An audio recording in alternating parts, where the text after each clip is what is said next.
Modulorka is a fun, fast and frantic game where you assemble a wargang of orcs and battle it out on the tabletop. And because this is a game all about orcs, smashing and shooting things is a pretty big part of the game, and nobody has time to sift through rulebooks figuring out how combat works when you got a big lad breathing heavily down your neck. So in this video, I'm going to fill you in on everything you need to know about combat in the game and how it all works. So much like a lot of other games, the types of attack you can carry out in Modulorka is split between ranged attacks, which the game calls shooting attacks, and melee, which the game calls clobbering. So let's talk about shooting first. So the first thing we do when performing a shooting attack is to have your orc pick a target, and then let your opponent know what weapon you'll be using to shoot at them. You must first have line of sight on them. This means that you'll need to be able to draw a perfect, unbroken line straight from the attacking model's head to any part of the target model, excluding their base. If you can only see a little bit of the model, that means he's still in line of sight, but in cover. We'll talk about that in a second. Next, let's see if we're within range. So you're going to measure the distance between the two models, picking the closest points on each model's bases. We'll check that against the range that we have on our weapon card in order to see if our weapon can reach that far. See, orcs are very ready, fire, aim, so you can't pre-measure in Modulorka, meaning you have to eyeball it before deciding to shoot. So there's a bit of risk involved, and if they're not in range when you do the measuring, unfortunately your shooting action missed. But if you're in range, you're ready to roll to hit. But first you need to check if the model is behind cover. If your attacking orc can see over half of the target, that model is considered to be hiding behind partial cover, and the attacker will have a little more difficulty to hit, resulting in a -1 penalty to their aim roll. But if more than half of the model is still hidden, then they're considered to be bunkered down behind full cover, and your lad gets a -2 penalty to their aim roll.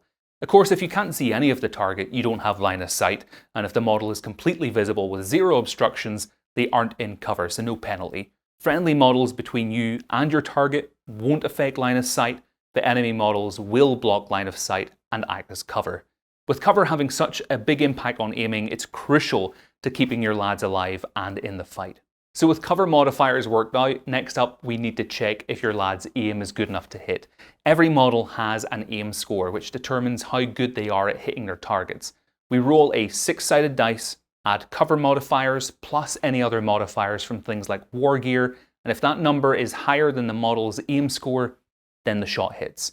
The game has a roll to hit table, which I'll have on screen here for you, just for easy reference. And what's more, if you roll a natural 6 on your d6, always counts as a hit, no matter the cover or modifiers, but if you roll a 1, it always acts as a fail.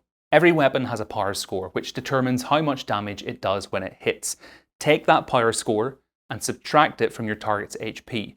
If the defending model is armoured, it'll have an armour value, and for every point of armour, you can ignore 1 point of damage.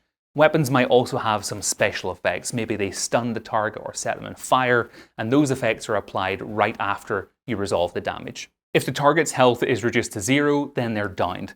Tip the model on their side to represent this, but they're not out yet. Downed models can only move slowly until they're picked off or a friendly leader gives them an earful and motivates them to get back into the fight. To find out more about the downed state and how the other states work, you can check out this video in the top right of the screen. Some weapons also have special attack rules. For example, there are rules to simulate weapons which have explosive radiuses like grenades and bombs, or weapons which hit models in a given volume like flamethrowers. All of these are explained in this single page in the rulebook. Now let's talk about clobbering. Where shooting is all about an orc's ability to hit their target, clobbering is more of a test of combat skill between two opponents. As before, we'll nominate a target making sure they are accessible to the attacker and within line of sight. Then we'll check range. Now, most melee weapons require both models to be in base-to-base contact with one another, but some melee weapons do have a range, allowing the attacker to poke and prod the target from a safe distance. Next, we roll to check if our orc can successfully clobber its attack. Now, every model has a clobber score, which is a measure of their martial skill, and to see if he hits first, we need to check his skill against his opponent's. So subtract the target's clobber score from the attacker's clobber score and apply any modifiers from war gear, then roll a d6. If the result is 3 or more, the attack succeeds. However, a natural roll of 6 always counts as a hit, natural roll of 1 always counts as a fail. Like with shooting, the rules have a handy little cheat sheet which you'll see on screen. But don't forget, Clobber is more of an opposed test. Subtract the target's Clobber score from the attacker's Clobber score, apply modifiers, then roll the d6. Don't subtract the target's Clobber score from the d6. It's a very easy mistake to make when you're starting out. Damage is resolved exactly the same as with shooting. Check the weapon's power score, subtract any armor score from that value, and then subtract that number from the target's health points. But after that, things are a little different from shooting. And if you successfully land a clobbering blow, it can stagger your opponent, which is represented by applying the pinned state to them. But all is not lost for the defending model, and if they've not yet been activated this round, they can decide to gather their energy, activate early, and perform a counterattack. Now this doesn't invalidate the damage they just received, but it does allow them to swing back and maybe do some damage, as well as flip the tables with the pinned state, clearing it from themselves and applying it to their opponent. A counter is essentially a clobber attack on the model that had targeted them. The defending model rolls a clobber attack against the attacker. If victorious, you land some damage, the model defending the counter is now pinned, and the model which performed the counter now isn't. If the counter attack failed, the defending model stays pinned and the attacker remains victorious. What's more, the model that wins the clobber attack can then dodge and make a free 2-inch movement action to get out of danger and into cover, provided they don't have any conditions that would prevent them from doing this, like pinned. Successful or not, if a model takes a shooting or clobbering action, the model's turn ends after that action is finished, even if it has unused actions remaining.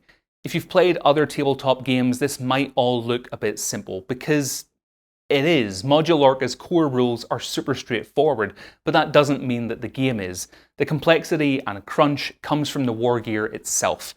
The game is packed with all kinds of brutal, weird, and wonderful weapons and gear, and you can scale the complexity of the game to your taste by choosing how you equip your wargang. When playing your first game and just picking up the rhythm, I recommend you start off with just basic weapons like pistols and bludges, and then ramp up the complexity with more advanced gear and weapons such as the Axe Blaster, which pushes models off mission objectives and into obstacles with powerful sonic blasts, or the Boomerax, a thrown clobbering weapon which cleaves through everything in front of it before returning to the hand of the wielder, kind of like Mjolnir. Weapons, gear, and classes have abilities and passives which differentiate them and make them interesting, which will be described on that weapon's data card. Abilities are proactive. They require the model to take an action to do a thing, like heal another character, reload an empty weapon, or rocket across the battlefield. Like attacks, abilities usually end that model's turn. Passives are more things that can happen automatically if certain conditions are met. For example, a Flamer will have a passive which sets things on fire when they're hit, or a Mecha Drill will have a passive which penetrates armor. And those are the basics of what you'll need to know when fighting on the killing fields of Modulorka.